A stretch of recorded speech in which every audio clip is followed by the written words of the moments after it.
ಹಿಂದೆ ನಾನು ವಿರೋಧ ಪಕ್ಷದಲ್ಲಿ ಶಾಸಕನಾಗಿದ್ದಾಗ ಹಲವಾರು ಬಾರಿ ಫ್ರೀಡಂ ಪಾರ್ಕಿಗೆ ಬಂದಿದ್ದೆ.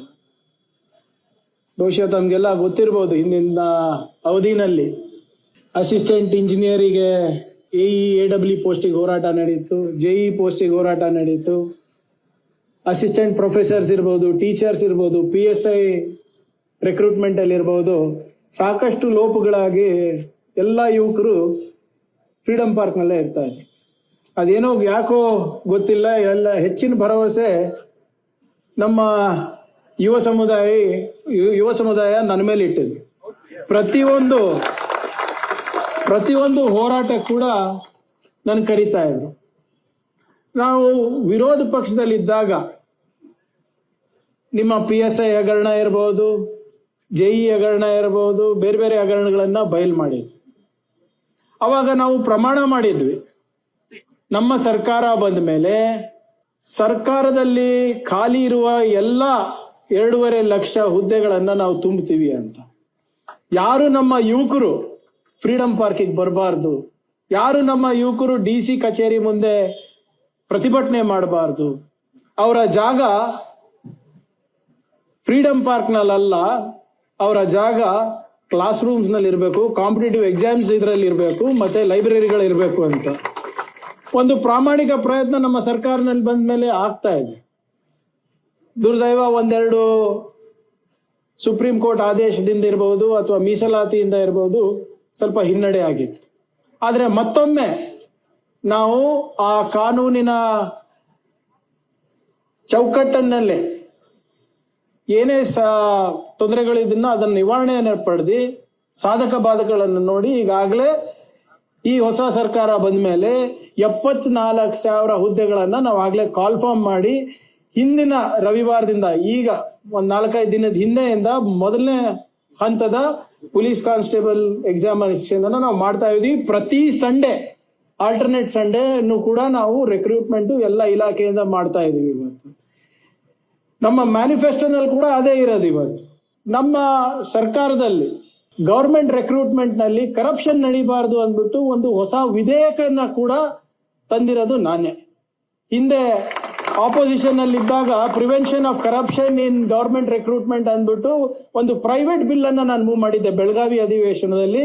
ಅವಾಗ ನಮ್ಮಲ್ಲಿ ಆ ಶಕ್ತಿ ಇರಲಿಲ್ಲ ಅಸೆಂಬ್ಲಿನಲ್ಲಿ, ಸೊ ಅದಕ್ಕೆ ಅದು ಬರೀ ಚರ್ಚೆ ಆಗಿತ್ತು. ಆದ್ರೆ ತಮ್ಮೆಲ್ಲರ ಆಶೀರ್ವಾದದಿಂದ ಯಾವಾಗ ನಮ್ಮ ಸರ್ಕಾರ ಬಂತು, ಇದನ್ನ ಆಕ್ಟ್ ಅನ್ನ ಮಾಡಿ ಇವಾಗ ಇನ್ನೇನು 1-2 ವಾರದಲ್ಲಿ ಅದಕ್ಕೆ ರೂಲ್ಸ್ ಅನ್ನ ಮಾಡಿ ಮುಂಬರುವ ದಿನಗಳಲ್ಲಿ ಸರ್ಕಾರದ ರಿಕ್ರೂಟ್ಮೆಂಟ್ ನಲ್ಲಿ ಯಾವುದೇ ರೀತಿಯಾದಂತ ಭ್ರಷ್ಟಾಚಾರ ಆಗಬಾರ್ದು ಅಂದ್ಬಿಟ್ಟು ಒಂದು ವಿಧೇಯಕವನ್ನೇ ನಾವು ಸ್ಟೇಟ್ ಗವರ್ಮೆಂಟ್ ಇಂದ ನಾವು ಮಾಡ್ತಾ ಇದೀವಿ. ಯಾರಿಗೂ ಕೂಡ ಅನ್ಯಾಯ ಆಗಬಾರ್ದು. ನಮ್ಮ ಸರ್ಕಾರದಿಂದ ಪ್ರಾಮಾಣಿಕ ಪ್ರಯತ್ನ ನಿಮ್ಮ ಭವಿಷ್ಯವನ್ನ ನಿರ್ಮಾಣ ಮಾಡೋದ್ರಲ್ಲಿ ನಾವು ತೊಡಗಿಸ್ತೇವೆ ಅಂತ ಇವತ್ತು ಈ ವೇದಿಕೆ ಮುಖಾಂತರ ತಮ್ಮ ತಿಳಿಸ್ಲಿಕ್ಕೆ ನಾನು ಬಯಸ್ತಾ ಇದ್ದೇನೆ. ಇವತ್ತು ಈಗಾಗಲೇ ಸಾಕಷ್ಟು ಇದ್ರ ಬಗ್ಗೆ ಚರ್ಚೆ ಆಗಿದೆ. ತಮ್ಮ ಬೇಡಿಕೆಗಳ ಬಗ್ಗೆ ಹೆಚ್ಚೇನು ನಾನು ಮಾತಾಡ್ಲಿಕ್ಕೆ ಹೋಗೋದಿಲ್ಲ. ಹಿಂದೆ ಕೂಡ ನಮ್ಮ ಯುವ ಸ್ನೇಹಿತರು ಬಂದು ನನ್ನ ಹತ್ರ ಭೇಟಿ ಆಗಿದ್ರು. ತಾವು ಭೇಟಿ ಆದ್ಮೇಲೆ ತಮ್ಮ ಬೇಡಿಕೆಗಳನ್ನು ಮಾನ್ಯ ಮುಖ್ಯಮಂತ್ರಿಗಳಿಗೆ ನಾನು ಅವ್ರ ಮುಂದೆ ಚರ್ಚೆ ಮಾಡಿದೆ. ಅವರು ಕೂಡ ಇದನ್ನ ಎಲ್ಲ ತಜ್ಞರ ಹತ್ರ ಕರೆಸಿ ಮಾತನಾಡಿ ಚರ್ಚೆ ಮಾಡ್ತೀನಿ ಅಂತ ಹೇಳಿದ್ರು. ಅವ್ರು 2-3 ಸುತ್ತಿನ ಮಾತುಕತೆನೂ ಕೂಡ ಮಾಡಿದ್ರು. ಮೊನ್ನೆ ಕೂಡ ನಮ್ಮ US ಕ್ಯಾಂಪಸ್ ಇಂದ ಕೆಲವು ಜನರು ನಮ್ಮ ಅಶೋಕ್ ಹೋಟೆಲ್ ನಲ್ಲಿ ನಮ್ದೇ ಇಲಾಖೆದು ಇಂಡಿಯಾ ನ್ಯಾನೋ ಕಾನ್ಫರೆನ್ಸ್ ಇತ್ತು.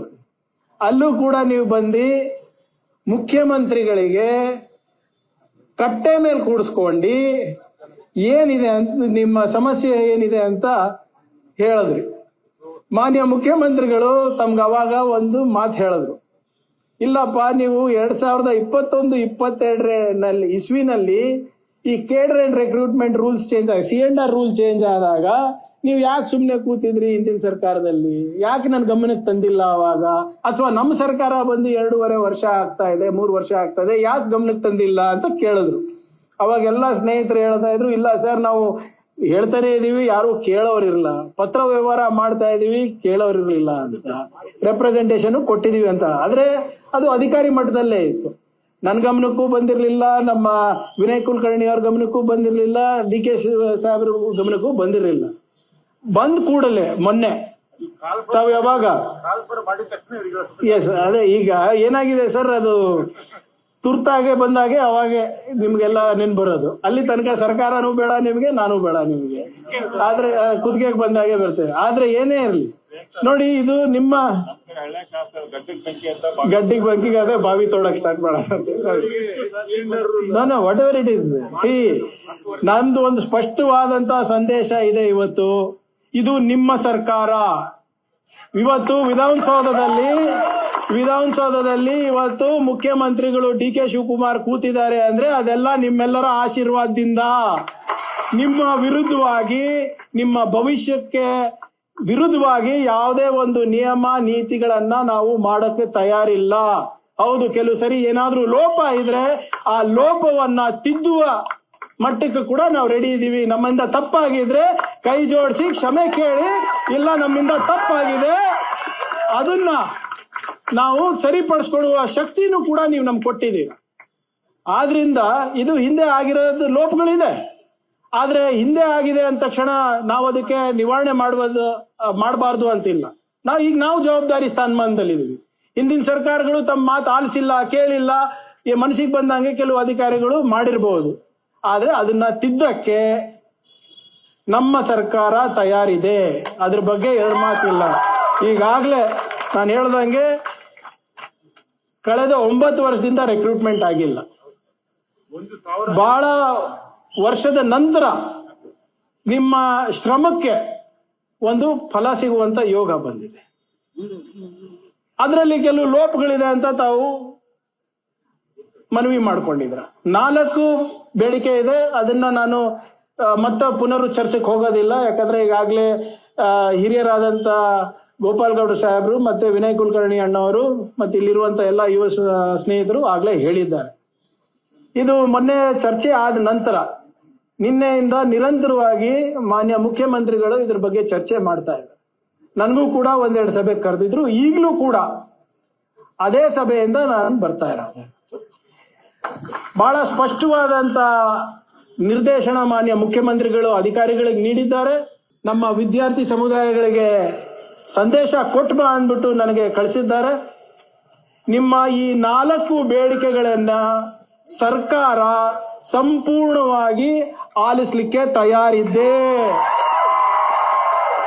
ತಮ್ಮ 4 ಬೇಡಿಕೆಗಳಿಗೆ ಮಾನ್ಯ ಮುಖ್ಯಮಂತ್ರಿ ಅವರ ಸೂಚನೆಯಂತೆ ಒಂದು ವಿಶೇಷವಾದಂತಹ ತಜ್ಞರ ಸಮಿತಿಯನ್ನು ರಚಿಸಿ ಮುಂದಿನ 15 ದಿನಗಳ ಒಳಗಡೆ ಆ ಸಮಿತಿಯನ್ನ ವರದಿ ಪಡೆದಿ C&R ರೂಲ್ಸ್ ಏನು, C&R ಕುರಿತು ಏನು ನಾವು ನಿಯಮಾನುಸಾರ ಕ್ರಮ ವಹಿಸಬೇಕೋ, ಏನು ಬದಲಾವಣೆ ಮಾಡಬೇಕು ಅಥವಾ ಇನ್ನೇನಾದ್ರೂ ನಾವು ಅಡಿಷನ್ ಮಾಡಬೇಕು, ಅದನ್ನ ಏನು ನಿಮ್ಮ ಪ್ರಸ್ತುತ ರಿಕ್ರೂಟ್ಮೆಂಟ್ಗೆ ಏನು ಆದೇಶವನ್ನ ಹೊರಡಿಸ್ಬೇಕು ಆ ಸಮಿತಿ ಮುಖಾಂತರ ಮಾನ್ಯ ಮುಖ್ಯಮಂತ್ರಿಗಳ ವರದಿ ಸಲ್ಲಿಸಿದ ಮೇಲೆ ನಾವು ಮಾಡ್ತೀವಿ ಅಂತ ಮಾನ್ಯ ಮುಖ್ಯಮಂತ್ರಿಗಳು ಬಹಳ ಸ್ಪಷ್ಟವಾದಂತ ಸಂದೇಶವನ್ನ ಕೊಟ್ಟಿದ್ದಾರೆ. ತಾತ್ಕಾಲಿಕವಾಗಿ ಮುಂಬರುವ ಏನು ನಿಮ್ಮ ಕೃಷಿ 9ನೇ ತಾರೀಕಿನ ನಿಮ್ಮ ಕೃಷಿ 8-9ನೇ ತಾರೀಕು ಏನು ಕೃಷಿ ಪದವೀಧರರ ಹಿತದೃಷ್ಟಿಯನ್ನ ಕಾಪಾಡುವ ನಿಟ್ಟಿನಲ್ಲಿ ಈ ಪರೀಕ್ಷೆ ಇತ್ತು, ಅದು ತಾತ್ಕಾಲಿಕವಾಗಿ ಮುಂದೂಡಲಾಗಿದೆ.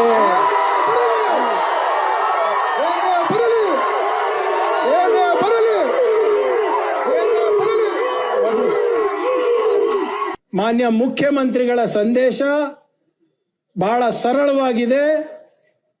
C&R ರೂಲ್ಸ್ ಗಳನ್ನ ನೀವೇನು ಬದಲಾವಣೆ ಕೇಳ್ತಾ ಇದ್ನ ಅದು ಸರಳೀಕರಣ ಮತ್ತು ಸಬಲೀಕರಣ ಮಾಡಬೇಕು ಆ ನಿಟ್ಟಿನಲ್ಲಿ ಒಂದು ಸಮಿತಿಯನ್ನ ರಚನೆ ಮಾಡ್ತೀವಿ. 15 ದಿನದ ಒಳಗಡೆ ಅವರ ವರದಿಯನ್ನ ಪಡಿತೀವಿ. ಮತ್ತೆ ಮುಂಬರುವ ದಿನಗಳಲ್ಲಿ ಆದಷ್ಟು ಬೇಗ ಒಂದು ಮರುಪರೀಕ್ಷೆ ಮಾಡುವಂತ ದಿನಾಂಕ ಕೂಡ ನಾವು ನಿಗದಿಯನ್ನ ನಾವು ಮಾಡ್ತೇವೆ. ಸೊ ಆದ್ರಿಂದ ಮಾನ್ಯ ಮುಖ್ಯಮಂತ್ರಿಯ ಪರವಾಗಿ, ಇಲ್ಲಿ ವೇದಿಕೆ ಮೇಲೆ ಆಸೀನರಾದಂತ ಹಿರಿಯರ ಪರವಾಗಿ, ಸರ್ಕಾರದ ಪರವಾಗಿ ಹಾಗೂ ವೈಯಕ್ತಿಕವಾಗಿ ಈ ಹೋರಾಟವನ್ನು ತಾವು ಹಿಂಪಡಿಬೇಕು ಅಂತ ನಾನು ಮನವಿಯನ್ನ ತಮ್ಮಲ್ಲಿ ಮಾಡ್ಲಿಕ್ಕೆ ನಾನು ಬಯಸ್ತಾ ಇದ್ದೀನಿ. ನಾನು ಹೇಳ್ದಂತೆ ಇದು ನಿಮ್ಮ ಸರ್ಕಾರ, ಈ ಸರ್ಕಾರ ನಿಮ್ಮ ಮಾತನ್ನ ಆಲಿಸುವ ಸರ್ಕಾರ, ನಿಮ್ಮ ಭವಿಷ್ಯವನ್ನು ನಿರ್ಮಾಣ ಮಾಡುವ ಜವಾಬ್ದಾರಿ ನಮ್ಮೆಲ್ಲರ ಮೇಲಿದೆ. ನಿಮ್ಮ ಭವಿಷ್ಯವನ್ನ ಯಾವುದೇ ರೀತಿಯಾಗಿ ನಾವು ಕಟ್ಟಲಿಕ್ಕೆ ನಮ್ಮಿಂದ ಏನು ಅಳಿಲ್ ಸೇವೆ ಆಗುತ್ತೆ ಆ ಪ್ರಾಮಾಣಿಕ ಪ್ರಯತ್ನ ಈ ಸರ್ಕಾರ ಮಾಡೇ ಮಾಡುತ್ತೆ ಅಂತ ತಮ್ಮ ಹತ್ರ ಭರವಸೆ ನೀಡ್ಲಿಕ್ಕೆ ನಾನು ಬಂದಿದ್ದೇನೆ. ದಯವಿಟ್ಟು ಈ ಹೋರಾಟವನ್ನ ಈಗಲೇ ಅಂತ್ಯ ಮಾಡಬೇಕು ಅಂದ್ಬಿಟ್ಟು ಹಿರಿಯರ ಹತ್ರ ಮತ್ತೆ ನಮ್ಮ ಯುವ ನಾಯಕರ ಹತ್ರ ನಾನು ಕೇಳ್ಕೊಳ್ಳಿಕ್ಕೆ ನಾನು ಬಯಸ್ತಾ ಇದ್ದೇನೆ. ಜೈ ಹಿಂದ್, ಜೈ ಕರ್ನಾಟಕ.